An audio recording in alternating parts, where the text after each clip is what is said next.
Hello and good morning to everyone tuning in to the weekend sports recap for our second to last episode of the semester. It's crazy that early September we were able to start something and be the first show on WIUR every Monday morning. And now we're pretty much rolling to a halt until at least the spring semester, which is crazy to say that we are just a few weeks out of the spring semester. We got a lot to talk about today. NFL, a couple good things happening in the NFL this week. We had college football as well. Not a lot of great games this week. A lot of the teams that were projected to win won. And then the NBA, a couple good games to talk about there on that end. And then we finally have good college basketball games starting up, especially this week with the Players Era starting, I believe, today. First games some point this morning, I think noon or 1 o'clock. I have to check that. And then we have our first slip of big MLB news, actually, which was Marcus Semien traded to the New York Mets. So we'll get a little bit more into that later in the show. But first, I want to talk about just one thing that I was following throughout the season was because my best friend from back home, his family are all Vikings fans. And I just want to apologize to the Minnesota Vikings fan base for having to sit and endure watching JJ McCarthy behind center because he is one of the worst QBs I think this league has seen this year. When you throw the ball almost less than 10 times, how do you expect to win a game? You can't. You throw the ball for 12 times for 87 yards, and that offense does nothing. When you see Jay Jetta is visibly frustrated with your team, I just don't know how you could perform. When he only has 4 receptions on 6 targets, when it was the Unk Bowl a few weeks back with Aaron Rodgers and Joe Flacco, you saw the recipe to win on that game. But find a way to get Jamar Chase the ball. It's the same thing for this Vikings offense. Find the ball to Justin Jefferson and you will win football games. But that is the one thing JJ McCarthy is really struggling at, and throwing up 6 points and not getting a single touchdown and throwing 2 interceptions and getting sacked 5 times in a game is not going to win you games. And I don't know what the front office is thinking by continuing to throw JJ McCarthy out there because he does nothing on offense week in and week out. And I just want to double check before I may be wrong, but he's thrown for over 200 yards once in his career. Only once in his career, he's thrown for over 200 yards. And you're not going to win football games when you don't throw for over 200 yards, get sacked 5 times, throw 2 picks. I think he needs to get benched. There's no way that this man should still be your starting QB after this week's performance because it was absolutely just putrid to watch, right? I'm not a fan of JJ McCarthy. He needs to get benched, give him some time to learn a little bit more, and then he'll be fine. But I think at this point in the week, there's really no reason why that man should be the starting QB of an actual NFL franchise. And that's my rant on JJ McCarthy and a terrible, terrible offense. And another QB that's taken a step this year, the statistics really don't show it as much right now, but I think Caleb Williams has finally figured out this offense for the Bears. He has the pieces to succeed. He has decent running backs. He has great receivers. Again, when you have Cole Kmet also back there at tight end, you have David Moore back there. You have Colson Loveland, Kyle Monunga, DeAndre Swift. They have the offensive weapons and they're finding ways to perform. When you're 3 for 3 in the red zone, scoring 3 touchdowns and only turning the ball over twice, that's the way you're going to win football games. Again, mind you, it's against a okay defense in the Steelers. That's 20th in the league and allowing points per game. But again, that offense has finally figured out a way to click, and they could make some noise. It could be a little bit of a sneaky team, but I know they haven't also beat the greatest teams and you're getting blown out against the Lions. It's the Detroit Lions. I think they'll still be fine, but that's not the talking point right now. But the Lions are another team that are a little bit iffy right now, but we'll see. But back to the Bears. They have a really big matchup in a few weeks. I mean, they have one big matchup against the Eagles. That would be we'll really see on Black Friday who the Chicago Bears are, but I think that game, I don't know. I think it's gonna be a blowout. Don't don't count me on that. And then they have the Packers the following week. So those are two really tough matchups for the Bears. I think if they play that the way they did yesterday, they'll be able to perform and have one of those games be wins. I don't know which one it is. In my opinion, I think it's more going to be the Packers because I think the Packers have been very hit or miss to begin the year. But we'll see. I mean, it's all depends on what Caleb Williams we get because we could get a Caleb Williams who is atrocious, or we could get a Caleb Williams who performs to his best ability, shows us what QB he is. He could go back to being the QB that he was at USC. So again, it really all depends on what Caleb Williams we get. And DeAndre Swift needs to pick it up. I mean, he's been not great throughout the year. When you're having 15 yards and a fumble on only 8 carries, I mean, that's unexcusable. You can't be having that, especially as you're the lead back in a decent Bears offense. That can't happen. Especially if they want to perform well and make a run in the playoffs, they gotta do a little bit there, and you can't be just as bad as you were yesterday if you want to make a run in the playoffs. So those are the first two games. But the second game I want to talk about, or third game, excuse me, that I want to talk about is the New York Giants. They played really well. I think Jameis Winston played really well as well, but their defense has let them down again, blowing another double-digit lead when you could beat one of the best offenses in the NFL. I know they don't have Sam Laporta anymore for the season, most likely, but again, you're going up against a really good offense with two really solid excuse me, two really solid running backs, two really solid wide receivers, and you're able to hold the game with them and have it be close the whole way. If I'm a New York Giants fan, I'm counting the offense as a big win. And breaking news we just got. Shane Bowen just got fired from my producer, I was just told. So let's do some digging on that real quick.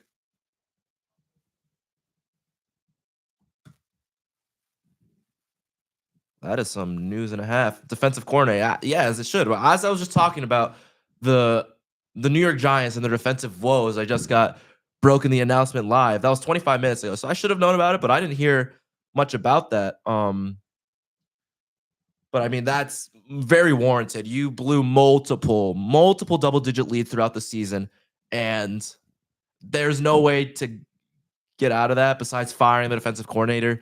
You fired Dable. You fired the defensive coordinator now.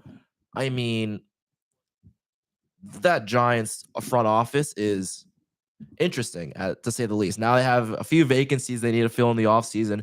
But I was always saying it's not the offensive problems right now. I think it's more the defense, and you just got rid of the defensive coordinator, and that was needed to happen. When you blow multiple double-digit leads in multiple games, those games flip the other way. You're seeing yourself near a few games under 500, and you're going to count the season as a win. And then Jackson Dart maybe would have came back for a few games, maybe would have made a playoff push some way somehow if everyone was healthy. But again, it's tough when you have a rookie QB who runs a little bit recklessly, who may get another concussion. So I would, if I'm the Giants, I would find a way to just bench Jackson Dart the rest of the year. I know you want to see your rookie QB go out there and shine, but you don't want to risk him getting hurt. You already lost Malik Neighbors. You already lost Cam Scattaboo. And then I'm sorry, I'm just hearing myself on the headset here. It's a little bit trippy. But again, I think it's you're hearing and seeing what's going on in this franchise. I think it's just best to take that reset year. You're not going to compete right now. So I think it's just a matter of figuring out what is best for this franchise. I think benching Daxton Dart for the rest of the year so he remains healthy going into the 26-27 season, healthy completely. That's what I think is best for this franchise. And I think just keep Jameis Winston out there. help him find a little bit of a groove going into the offense. See if you're Jackson Dart, see on the sidelines and just see what he does. So I think if Jackson Dart develops more of a deep arm in the NFL, I think this could be a really dangerous team next year, and especially with a wide receiver offense of Malik Neighbors, Wandale Robinson, and then you got Cam Scatterby in the backfield, and you also got a solid defense, defensive play if they could figure out their stuff. But again, I think it's a reset year now for the New York Giants, and I think it's only a matter of time before they really start to pick it up and could be a really good team. And I think they could cause issues again, like we saw in that Thursday night game when the Giants beat the Eagles. They could do that again next year, fully healthy, and have a year of Jackson Dart under their belt and a year under Cam Scatterby under the belt. They could be really good. And another team in the NFC East that didn't play really well, at least in the second half, was the Philadelphia Eagles. Wow, what a choke job by the Philadelphia Eagles. You allowing the Cowboys offense. I mean, it's the Cowboys offense, which is arguably one of the best in the league. George Pickens went ballistic yesterday. How do you allow 24 straight unanswered points to the Dallas Cowboys? You do not score a single point in that second half. Jalen Hurts and that offense was horrendous yesterday. Just horrendous in that second half. They just look lost. And when you have an offense of that caliber playing the way they were in the first half and then just going completely silent in that second half astonishes me. AJ Brown had arguably his best game of the year yesterday with double-digit targets. I know he complained about his targets, got a touchdown yesterday, got for 110 receiving yards. And Devontae Smith also played really well. But I think this all falls on Jalen Hurts and not figuring out what the heck to do. And also, Saquon Barkley, what are you doing now? You had an amazing year last year, but this year for 10 carries, you are averaging 2.2 rushing yards per carry in a game against a not great defensive line ever since they traded away Micah Parsons. The fall off of Saquon Barkley really needs to be studied. I don't know if it was the Madden curse or what, but you cannot be performing at that level when you want your team to win a Super Bowl. The Eagles have just been so inconsistent offensively. Yes, their defense has won them games, but it's just a matter of fact that the offense is just so bad. Like so bad. And I would not be shocked if they could go to the Super Bowl and AJ Brown is still going to request a trade out. And I could see a world where I'm praying that he reunites with Mike Vrabel in New England. Because that offense now, you go from one of the best offenses in the league last year to one of the worst offenses in the league this year. The numbers may not show it, but again, they're in the middle of the pack offensively in the league. They are 17th in the league in points per game. They are 21st in the league in rushing yards at 110 rushing yards per game. And it's just amazing to see how bad that offense is now when you have that caliber of players. And I get to also give a shout out to Dak Prescott, who did not play well in that first half. He going into halftime, he got that touchdown. But again, that second half, Dak Prescott was insane. That looked like MVP level Dak. They're not gonna be, Dak is not gonna be an MVP because the Cowboys are just the Cowboys. They're not playing great this year, but they could find a way to sneak into the playoffs. I mean, they're 5-1 right now. Let's see how many games out they are. So yeah, they're in 10th right now. I mean, the Lions should be good. The Panthers, I'm surprised they're 6-5 right now.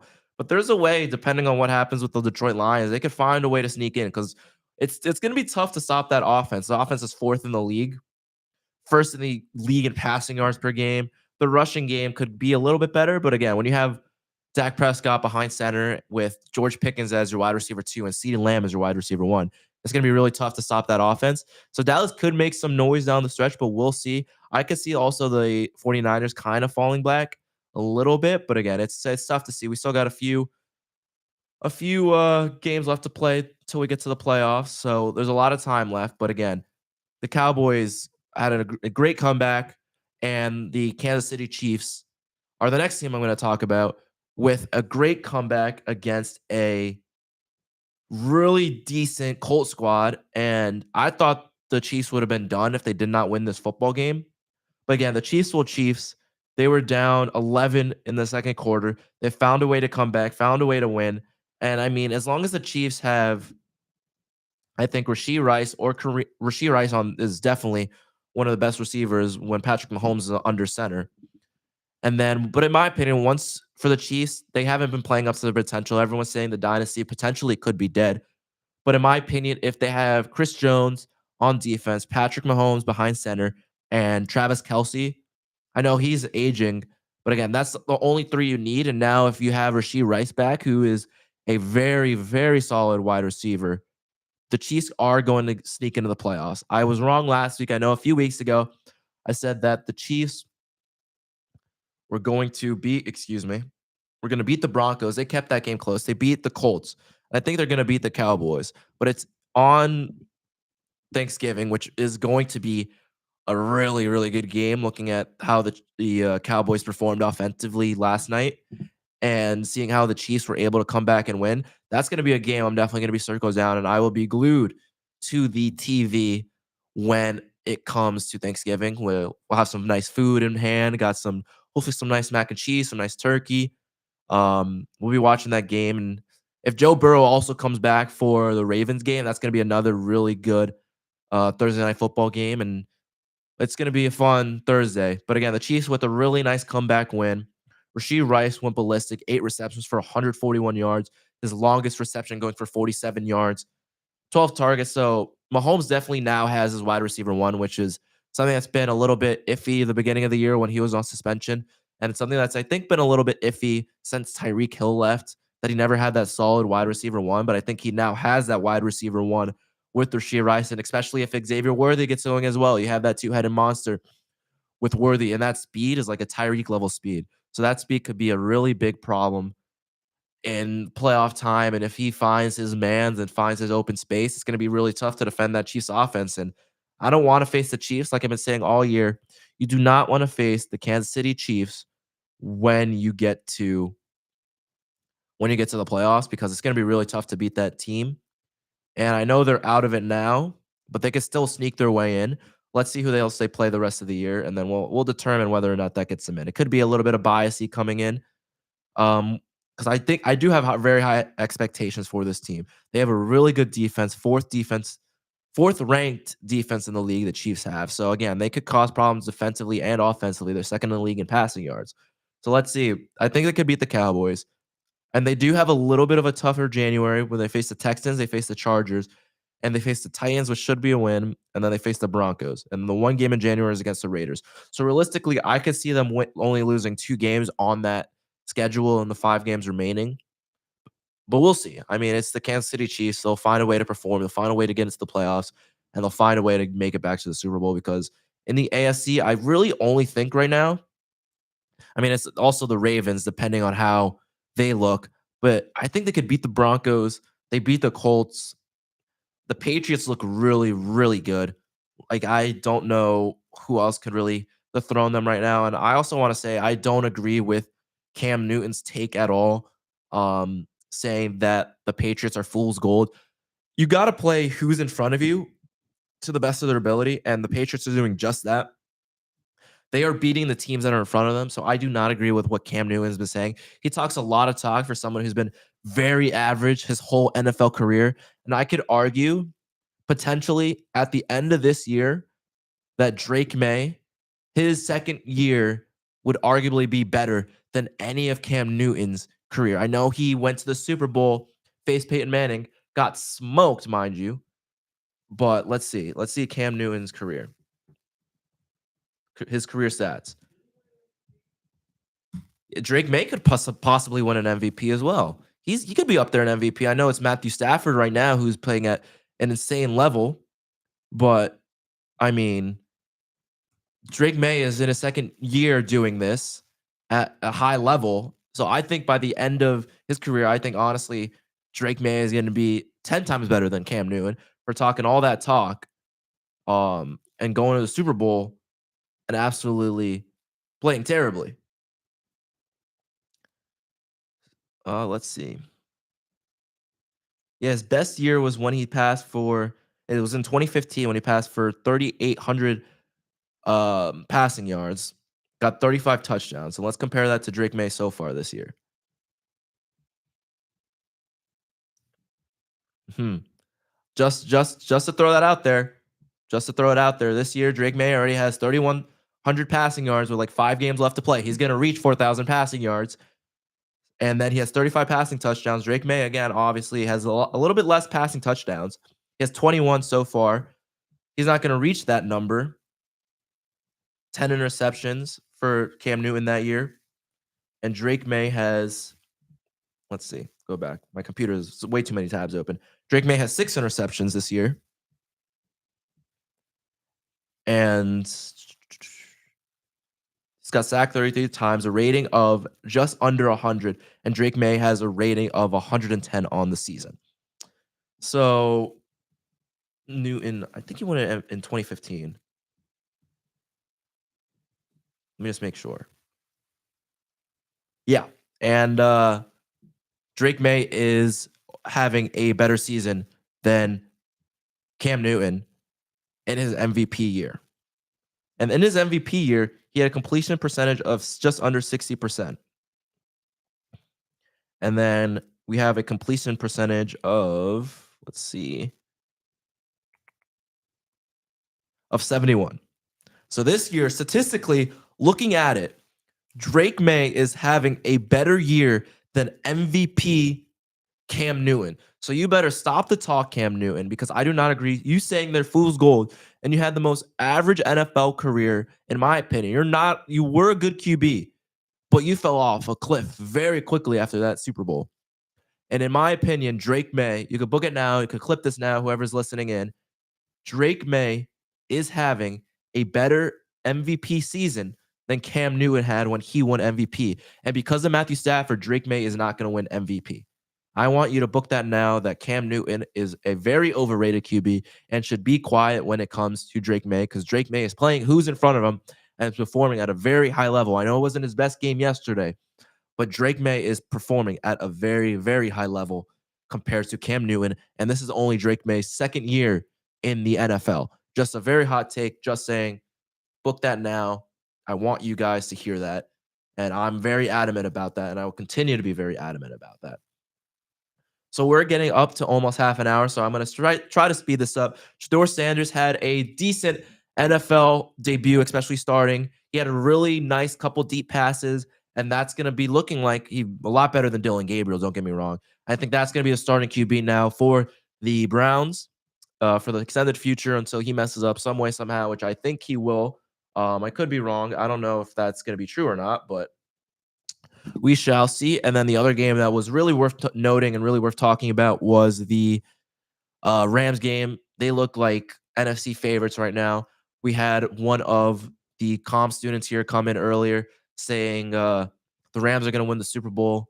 I'm not sure if they're going to win the Super Bowl. I'll still take the Lions offense over their offense if they're clicking, and I'll still take the Eagles. But again, I was really bad about the Eagles offense, but again, their defense can really hold a team if they decide to. So I'll still take those two teams. And on the AFC side, I'll still take a Mahomes-led Chiefs over them. And if the Bills, if they click, which I have not seen that they click, I'll take the Bills. But again, they got beat by Davis Mills, so I don't know what to expect from that team anymore. But again, there's still some teams I still need to see Stafford perform in the playoffs. I know he has a ring, but just I need to see him perform with like a really healthy and really well-rounded NFC, which I think the NFC is this year. So we'll see once January starts and December who this real Matt Stafford is. And yeah, it looks like he's going to win MVP. And now we're going to go to college football since we still got a few more things. So again, we're going to try to really wrap up because I do want to get to college basketball and talk about the logo on this shirt right now, who has played phenomenally over the first few weeks of the college basketball season. So the teams that really won and won handily, in my opinion, were Tennessee, ASU, Michigan, Vandy, Bama, Miami, all rose to easy wins. Really not much to talk about there. But one team I really do want to talk about and who I think had his best game of the season was Texas and Arch Manning. He had his best game, I think, of the season. That Oklahoma win was a really good win, but the offense really didn't play to their best of their ability. But again, Arch Manning really showed up, showed why he has that last name and made that last name really proud. He played phenomenally. He was really hyping up his team up 20 at one point, saying, "We're only up 20. Let's keep this rolling, throwing for just under 400 passing yards.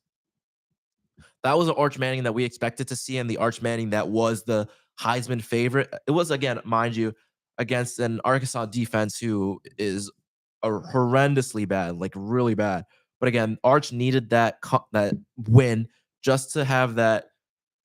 I guess where you could say that level to look to, that this is where I'm gonna be able to compete at a very high level and show who I really am, because he has not really shown that throughout the season, in my opinion. But again, this game was obviously his best of the season. 4 passing touchdowns.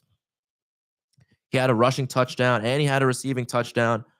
And he had that swagger to him that I think Arch was missing throughout the first few games of the season. He did talk his talk a few games throughout the year, but again, this was the game that really showed, in my opinion, who Arch Manning really is. And if if they've managed to find a way to slip into the college football playoffs, um, it's going to be interesting. But right now, they're 16th in the country. But if they beat A&M on Friday with the lights shining brightest on them, I think that they will get in. I mean, they will get into the college football playoff, but they need to beat Texas A&M handily. And I think the way that that offense played yesterday can really make some noise. I mean, realistically, when you're looking at it, A&M doesn't have a great defense either. So I think Arch, if he plays the way he did on Saturday, he could really make A&M struggle defensively, because Arch is a good QB. Don't get me wrong. He struggled throughout the year, but he needs to figure out a way to carve up that A&M defense. And if he does that, Texas is going to get in, and Texas will be a problem in the college football playoffs. Mark that down, and I will be glad to go back to that take if I am wrong. But again, Arch Manning playing his best game of the season.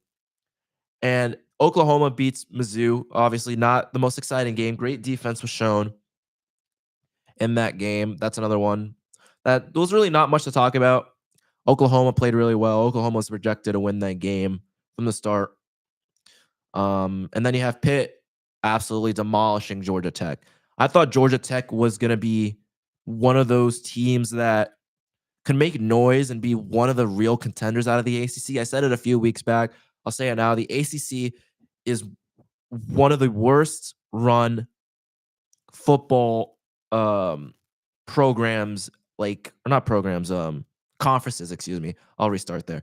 The ACC is one of the worst football conferences I've seen in a long time. There's not a team that can really compete in that league. Miami, I never trusted Miami. I never trusted Carson Beck. They had a decent win. But again, when you now have SMU projected to win the ACC, there's a world where the ACC does not make the college football playoffs. And it's hilarious to me that there is a world where that happens, because the ACC could potentially be, I know the 4 top conference winners get in, and then a one group 5. There's a world where the ACC is not one of those top 5 ranked conference winners, because there's not a good team. I mean, Pitt's a good team. Don't get me wrong. They could sneak in if they do some stuff against, who do they play this week? I mean, I know they're ranked now. I believe they're ranked 24. Let me just go back and find their. So if they beat Georgia some miraculous way, or no, Georgia Tech, excuse me, is, I'm way off right now. Let me see the Pitt. Who does Pitt play? Pitt plays Miami. Again, I was looking at Georgia Tech. Georgia Tech plays Georgia. But again, I don't think Georgia Tech is going to beat Georgia. Georgia is going to steamroll them. But if Pitt finds a way to beat Miami, there is a world where they could bump up a lot of spots. Because I do not think that Miami should be ranked 13th. They are not a great organization. And when you look at the AP poll, let's pull that up real quick. My computer loads. So when you look at the AP top 25 poll, you have Ohio State, Indiana, A&M, and Georgia. Those are night and day the best 4 teams in college football right now, with Oregon right behind them. Ole Miss and Texas Tech are 2 really good teams. Notre Dame sitting at 9 still. And then you have Miami at 13. I think Pitt beating Georgia Tech should bump them up higher than 23, I think. Because you should, if you're going to beat Georgia Tech, who was ranked 16th in the nation at the time, and I mean, they weren't in the rankings prior to the games last week or on Saturday. They should be higher up because I think a Pitt team is going to beat a North Texas. A Pitt team is going to beat James Madison. And the way they played yesterday, there is a world where they could beat USC and they could beat Virginia with how they played. So I don't know how this ranking system really works. But again, I think a Pitt team should be a lot higher than 23. I think they easily crack the top 20. But going back to our next game, Oregon with a nice win versus UNC. That battle and that game was really for a spot in the college football playoffs. And now with Oregon winning, I think that kind of solidifies them into it. But if they win next week, I think that's going to give them almost 100% chance of getting in. And then Illinois getting absolutely smoked versus Wisconsin. They just did absolutely nothing in that second half. The offense looked lost. They looked scared. I don't know what happened or what was said in that locker room at halftime. But Illinois, done. Their season's done. And then I also want to mention that Terry, the coach of Penn State, a lot of the players and a lot of the fans at college, what is it? College Park, I think it's called, or something college. State College, that's it. Want him to stay as the head coach and have the interim tag removed. And I think they have a reason to say that they should want it and the reason why they feel like they need it.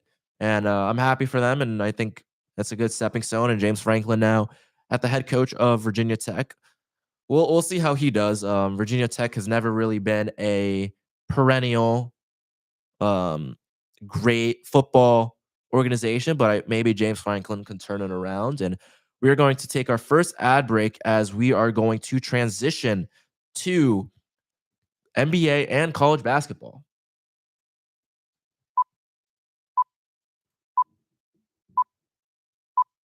This is WIUR Radio. Hi, I'm Becca Bittner, the host of Iona University's news show, Good Morning Gales. My co-host, Nick Waltieri, and I cover everything that's going on here at Gale Nation. We give you all the buzzing campus news you need to know before your first cup of coffee every Friday morning. Make sure to check out our morning show, along with our sports show, Gale Zone, on our IUTV Instagram and YouTube. With hosts Cam Woolley and Chris Delaro, you'll get sports updates from the Hines Athletic Center to the big leagues. See you there, and as always, go Gales. Now, back to WIUR. And we are back. Shout out to the IUTV station. So now we're going to transition to the NBA. And one game I want to talk about first is the absolute choke job that we saw from the Timberwolves on Friday.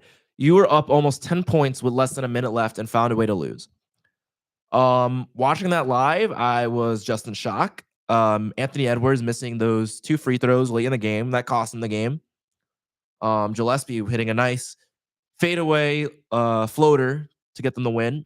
And Julius Randle with a questionable shot to at least to win the game, or was it to tie the game? It doesn't really matter because they lost anyway. But when you have a offense and a team of that caliber and you blow that lead, Anthony Edwards, you have Julius Randle on that team, you have Dante DiVincenzo. There should be no realistic reason why you lose that game. A couple bad turnovers also by the Timberwolves late in that game. That was a heartbreaker if you're the Timberwolves. And that for the Suns, they're hot right now. I mean, I think it's looking like trading away Kevin Durant was the best thing for that franchise, because I think they would have been a very average team with Kevin Durant. But talking about Kevin Durant, the Nuggets got a big win versus Kevin Durant over the weekend. I think the Nuggets could easily compete and easily go back to the NBA Finals this year, and dethrone the Thunder, excuse me, because they look good. I mean, overall, their offense is humming really good. Jokic is playing at an insane MVP level, dropping 30-point triple-doubles, seems like every other day and every other game. And there's just no way to stop him. I remember Joe Mazzulla saying something about Jokic and how he plays like a water polo player, and you can see with the way his motions go and the way he plays basketball is just like a water polo player, and he plays like he treads on water. So that's something that I've seen a lot now that he's mentioned that as a Celtics fan, seeing Jokic play, it's been great. And the Rockets also, it was a tough loss for the Rockets, don't get me wrong, but that doesn't mean much for the Rockets. I mean, they have one of the best defenses and one of the best offenses in the league. And if they're clicking at all cylinders, I know they're missing Fred VanVleet, but they're playing at a great level. Sengun is stepping up his game, dropping triple doubles now as well, almost. Durant, Amen Thompson is playing well. Reed Shepherd is playing really, really good basketball. He had an insane performance in that Denver game, dropping 27 in that game, 18 in that second quarter. So Reed Shepherd's looking like a better draft pick every day. Jabari Smith is also playing well.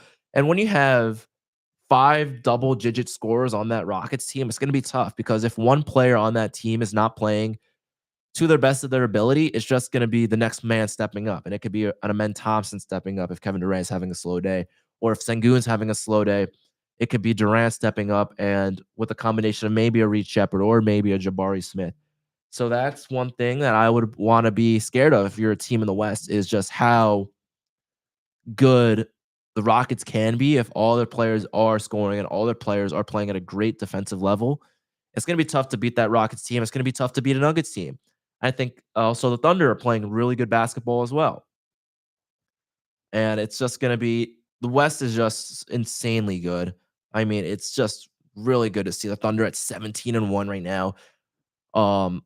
And on the 26th, they're going to be playing the Wolves, which I think is going to be a great game to watch. And when the Thunder are 17-1 and playing better than, in my opinion, they were doing last year, they're gelling as well. They have also the best defense in the league. It's going to be tough to beat that OKC team. And it's just astonishing to see the talent difference right now between the East and the West, which we're going to also get into a little bit later as well, just about how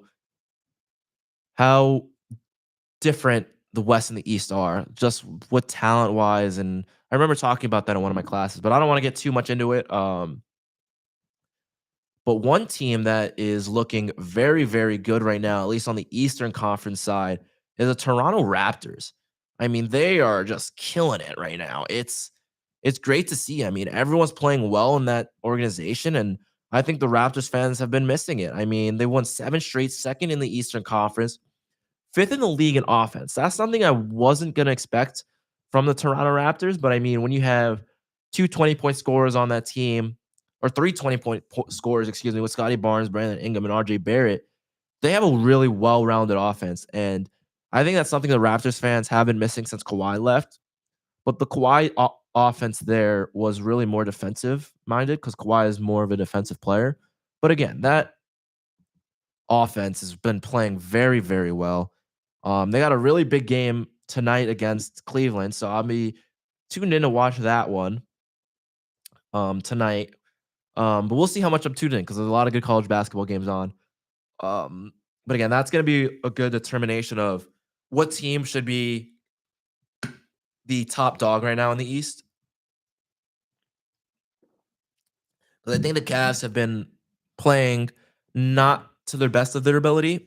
And another team that's also not playing to their best ability for some reason is the New York Knicks. I mean, they were projected to be one of the best teams in the NBA this season, and they have just been struggling. I mean, there's no way to really put it. They're allowing teams to shoot the 3 very well, allowing to shoot even from the field very well. They're allowing teams to shoot from almost 50% from the field, 40% from 3, which should not be happening. I mean, you got brought in Mike Brown now. I think it's just more of defensive woes. I mean, they're 9-6 right now in the year. They allowed 133 points to the Magic, 132 points to the Heat in a win, 124 to the Magic again on the 12th, 120 to the Grizzlies. And then 135 to the Bulls on Halloween night. I think it's really just the offense, man. I mean, I know they got Brunson back, but he can't do it all himself. I mean, Cat's playing really well as well. OG being hurt definitely hurts them on the defensive end, at least. But yeah, there's just something about this Knicks team that just doesn't feel right. They had that swagger to them last year. Everyone was really excited to see the Knicks play, and it feels like this year they just haven't been that team. I mean, the East is really wide open this year, in my opinion. I mean, there's really no clear number one favorite. I mean, when you could tell it's a weird year in the East when the 11-7 Hawks are sitting at fifth place right now in the East, and then the 11-6 Heat. I mean, they've also been playing well, won 7 of the last 10. But again, when you have those teams and you have teams of high caliber, right? I mean, the Pistons are honestly seems like to me one of the best teams right now in the East, or are the best team in the East, I should say, sitting at 14-2, winning 10 straight and winning 12 straight overall. But again, I need to see them perform also come April and come May. Because they're a young team. They really haven't had that playoff experience. And I mean, the Knicks have that playoff experience, and so do the Cavs. But I don't know who's going to come out in the East this year because the East is so weak. I mean, there needs to be something happening on one of these teams. I think a Giannis to the Knicks would be the best thing to happen for them, but you would have to give up a lot. Don't get me wrong, but I think that's what they need. They need something. They need that spark to bring back to New York basketball because they have not had that spark in a long time. And I mean, not in a long time. They have not had that spark since the beginning of the season, in my opinion. Something has felt off about that New York Knicks team. And I don't know if it's like that Mike Brown, you're not getting as much playing time for the big four as they used to. But again, I don't know. Something just doesn't seem right with those Knicks. I know they're 7-3 in the last 10, but just something just doesn't feel right about the Knicks. The record may say different because they're not playing the best of teams right now. Like you beat the Mavs, you beat the Heat, you beat the Grizzlies, you beat the belt off the Nets. You're not playing great teams, and now you're playing the Nets again today. So I mean, and then you play the Hornets, and then you play the Giannis-less Bucks probably, and then you play the Raptors on the 30th, where that's going to be a game that really shows me who the New York Knicks are. If the Raptors are continuing their hot streak and play the basketball that they're playing right now, the Knicks are going to have their money cut out for them because that is the best team that they're going to be playing in quite a long time. And I'm also interested to see how they do against the Celtics in the first game of December, right? So the East is weak right now. That's why the records have been all over the place for a lot of teams. A lot of teams are over 500 with how weak the East is. So we'll see how the New York Knicks get. And we talked about the Heat. They're playing well. Now on to college basketball. I want to talk about the team that is sitting right now on this shirt. And that is the Iona University Gales. They are off to a very, very hot start, sitting at 5-1, having a big win against OSU on Saturday. I think this team is special. I mean, I've been saying that to the coaching staff here. I've been saying that to the people I work with, that this team is special, and I think they are. They have a very well-rounded offense. They don't have that number one scorer, but it looks like CJ Anthony is that number one scorer on the team. But again, it could be anyone's night, anyone on this team, right? It could be Lamine Sabali having a great game on one day. It could be Toby Harris having a great game one day. And it's just, this team's well-rounded. And the thing I didn't see yet with this team was possibly that just grit, right? That grit and determination. And they almost had a 1% chance, I believe, to win, or less than 2. It was some number like that, to come back and beat OSU. And they did, right? They were getting dominated almost the whole game.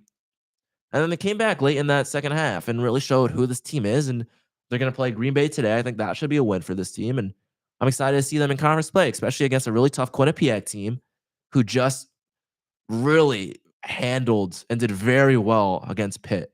So it's going to be a really good game, seeing Iona versus Quinnipiac. And they play Bryan as well.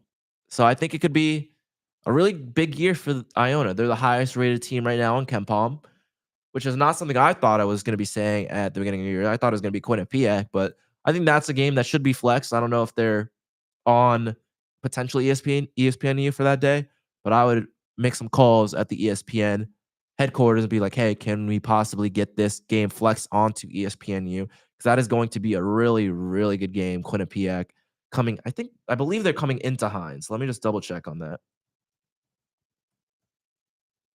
Yes, they are coming into Hines next week. And then we travel to Delaware, which should be a win on Monday. So I think that realistically, this team could be 7-1 when they face Quinnipiac, and arguably one of the best mid majors in the country. At this point, I mean, they're the only team right now that has one loss on the year in the MAC. Quinnipiac's 4-2, Fairfield's 4-2, Manhattan's 3-3, Canisius is 4-3. So I mean, this team is really special, and I think they can make a run. And with the talent they have, and with the way Dan is doing his coaching, he's doing something right in that organization and in this team. And I'm really excited to see how they continue to perform, especially once conference play starts. It's gonna be really exciting to see. I'm really happy that Iona basketball is back up the top since Patino left, and I think Dan is doing the right thing and putting this program in the right direction. And we also got to speed up a little bit because we only have 15 minutes. We got a couple more things to talk about. I also want to talk about the major trade that happened in the MLB yesterday. So Purdue finally looks like they are the best team in the college basketball world, right? They finally look like they're putting things together. They are just dominating teams left and right. And I think this is the year for Purdue. I think the top 5 in the college basketball world is a really good top 5. When you look at it, Purdue, Houston's really good, UConn's really good this year, Arizona and Duke. I think in Louisville, I think those right now are the top 6 teams in the country, and I think those are the top 6 teams that I would be shocked if it's going to be crazy because one of those teams aren't going to be a number 1 seed, right? When we come to March. And I think realistically, when you look at the top 10, right? Those realistically 4 teams in those top 10 should be in the Final 4 in March. And I believe they're in Indianapolis this year. So they should be in Indy playing in the national championship. I think it right now looks like, I mean, I really like UConn this year. I know they were hurt in the loss against Arizona. Or I think it was Arizona, right? Yes. Okay. I want to make sure I was right. And that loss to Arizona, they were hurt. I think UConn could make some noise. And Purdue looks like, again, the best team in the country. Their scoring really hasn't been there, but they're playing just well-rounded. They've won against Texas Tech team who's really good, and they blown them out. They won by 30, right? And that's a ranked team. That's a really good ranked win that you're going to look back. God forbid Purdue falls, and I don't think they're going to fall. But if Purdue ever falls, you're going to look back at that Texas Tech win like that was a really good quad 1 win. Like it's a really solid Texas Tech team who's been on the up the last few years. And then you demolish Akron as well. You beat Alabama, who was number 8, which is another really good quad win. They were number 2 at the time versus number 8. And then I think that Purdue is going to win. I don't know if they're going to win the national championship, but they're going to win whatever region they're in to go to the Final 4 because I think this Purdue team is something special. I mean, looking at it, they look like this is finally their year. They're finally going to be able to get over that hump. And then a great start for Louisville, like I was saying. They have been playing really good basketball as well. 5-0 to start the year. A really big win against Kentucky back a few weeks ago. And then you beat Cincinnati by 10 on Friday. I mean, that was a really good win. I mean, it's a kind of a rivalry because they're so close. I mean, Cincinnati is, again, not a terrible team. They really struggle offensively, having a lot of turnovers. But again, in my opinion, any Power 5 game is a Power 5 game. Like when you face a Power 5 program, I know they can be one of the weaker teams in said conference. But when you're playing a Power 5 team, there's that the next level that you're going to take when playing them compared to a mid-major. So in my opinion, a lot of people could disagree with me. But when you're playing any team that's in a power conference, playing a team that's in the ACC, Big 12, Big 10, SEC, and when you play them in an out-of-conference game, when teams are still finding their groove and they're getting their footing together, it's a big win, right? When you're especially coming off when you're saying against 3 mid-major teams, right? And then you come in to play your first high major. That's not a regular high major game, right? Or regular low high major game. You're playing a team that's also a high major who is playing a lot of mid majors, and a team's also finding their footing. That's their first real big test. So I did like what I saw from Louisville. Again, they could have played better, in my opinion. But again, it's a nice win when you're playing a Power 5 team and you're coming off playing against a lot of mid majors. That's a good win, right? I know people are going to say that Cincinnati's not a good team, and they're not a great team, right? They're a good team. But again, that's a nice win for Louisville. And then BYU continues a strong start. AJ DiBentanza looks great. I mean, he's going to be the number 1 pick in the draft this year, I think. He looks great. He had a really good second half against UConn. I mean, absolutely demolishing Wisconsin. I mean, that wasn't even close. They dominated throughout the whole game. Their largest lead at one point was 32, and they won by 28. So, I mean, this BYU team is gross. I would love to see AJ DiBentanza play in March. I know he didn't have the best shooting game versus Wisconsin, but Saunders also had a really good game as well. 26 points, 5 and 9 from 3. But again, it's like one of those things. AJ DiBentanza is going to be the number 1 because you know the talent's there. If he doesn't have the best game, that's okay. But then when you have Saunders who could also step up, and this BYU team is completely well-rounded. They had 4 people in double digits that game. They're going to be a problem too. I mean, this is obviously one of the best years, in my opinion, for college basketball, and we'll get into it shortly in a few minutes. But one of those things is that Rick Pitino, that he said something over this past weekend that really stood out to me. He said college basketball is at an all-time high. I wasn't thinking that really because of the bye games. I'm not a big fan of bye games. But again, bye games because of upsets. Look at Quinnipiac beating Pitt. But I think now when you get these ranked games, it makes me realize Pitino's right. I think college basketball is at an all-time high right now. I think seeing these teams perform with the talent that they have. I mean, the talent's like no other this year, I feel like. I mean, you got a lot of good talents. The top 10 in the NBA draft next year is going to be really good. I mean, I'm excited for the players era. We'll get into it again, like I said, in just a few minutes, but the talent this year is really good. I mean, it's not the biggest names, the most flashy names, but they have the talent to be NBA level I was gonna say Hall of Famers, but all-stars, right? I mean, there could be some Hall of Famers in this year's draft class, right? But we don't know. It's still very early. But again, a sneaky team also that we're gonna transition. Sneaky team that I do like this year is they're not ranked, but I think they should be ranked after the last few performances. I think Clemson should really be ranked. Clemson has been playing really good basketball, and that's a team that I was really low on, lower than some other people this year. But they're 6-1 right now. Really big win versus West Virginia. A really big win against Georgia in OT. I mean, that Clemson team could make sneaky little noise. I think they were like 30th in the rankings when I checked. So they could be like a 6-5 seed looking like come to March. And if they continue to play this level, they could easily bump up to a 3, easily bump up to a 4. So I would watch out for this Clemson team if you're a Duke fan listening, or if you're a UNC fan listening in ACC play, and they're going to be a little sneaky team being a really tough Georgia squad. And then the Players Era tournament. I am so excited to watch that tournament. It begins today. A lot of good games today. I mean, when you're looking at the slate, Rutgers, Tennessee at 1 o'clock, Creighton, Baylor at 2 o'clock, Kansas, Notre Dame at 3:30, St. John's, Iowa State at 4:30, Houston, Syracuse at 6, Auburn, Oregon. And this slate of basketball, I will be tuned in all day today. All day.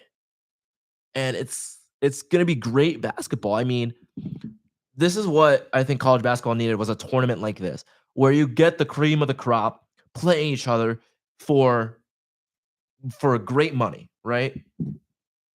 So I think I'm so excited to watch that game, and I'm excited to watch this tournament and see how all these teams do, because this is the real test, right? I mean, Rutgers, that's the lone cream of the crop there of the teams on the bottom after losing to CCSU and pretty much getting dominated against CCSU. But again, there's going to be a lot of good basketball played, and it's going to start early. It's going to start in T-minus 3 hours, almost 3.5 hours, when Rutgers plays Tennessee. And I think Tennessee is going to steamroll them, but we shall see. And then we go like tomorrow's games, right? A lot of good games tomorrow as well. I'm really excited for St. John's, Baylor, Kansas, Syracuse. This is old school basketball. You give me the big dogs, and the big dogs are going to play against each other. I love that. So I'm really excited to see just how those games turn out. And then our final thing that we are going to talk about is, I think, the biggest MLB news of the season. It's going to be the last thing, unfortunately, we're going to talk about before our final show of the semester next week, is The New York Mets trading Brandon Nimmo for Marcus Semien, an aging Marcus Semien, mind you. I know the Mets wanted better defensive play overall. I know Nimmo really digressed when it came to defense over the last few years. Um, and Simeon is one of the best defenders, I think, in the league, at least at second base.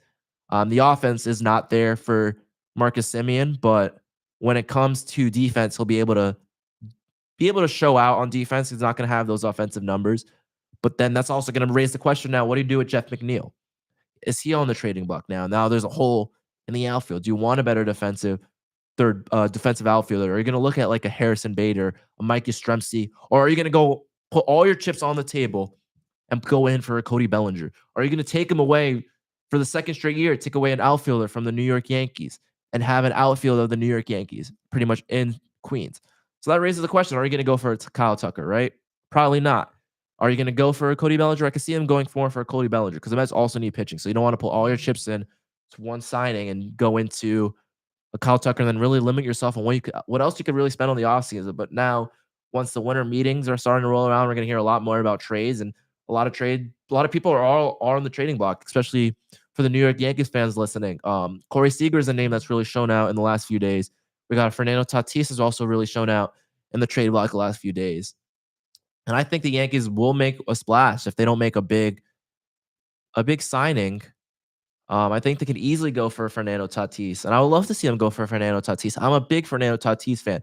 As a Dominican, seeing Dominicans thrive in the Bronx, it's been great seeing. I mean, they do that all the time and I think Fernando Tatis could be the next guy that is going to thrive in New York if we could get him. And I'm calling AJ Preller if I'm Brian Cash and be like, what would it take, right? Because you're not high on these prospects clearly, because you said yourself that you have 2 holes to fill in the outfield, so you do not expect a lot from Spencer Jones or Jason Dominguez this year.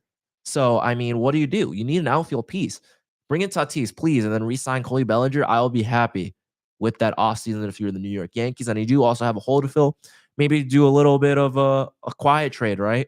Try to send off one prospect for Tatis and then keep the other for Corey Seager. But we also need some right-handed bats, right? Because our lineup is really left-handed heavy right now. We need some right-handers in there. We can't have Judge be the only really power bat right-hander in this lineup. And trying to think of what else, but also another big piece of news. It doesn't look like the Dodgers are going to pursue Kyle Tucker, which is great for baseball, because if the Dodgers got Kyle Tucker, I would have been very frustrated and very upset.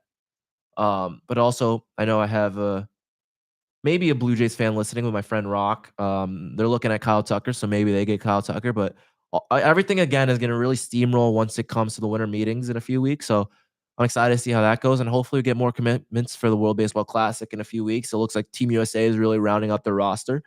They're missing a couple guys on the infield, and I think they do need a couple more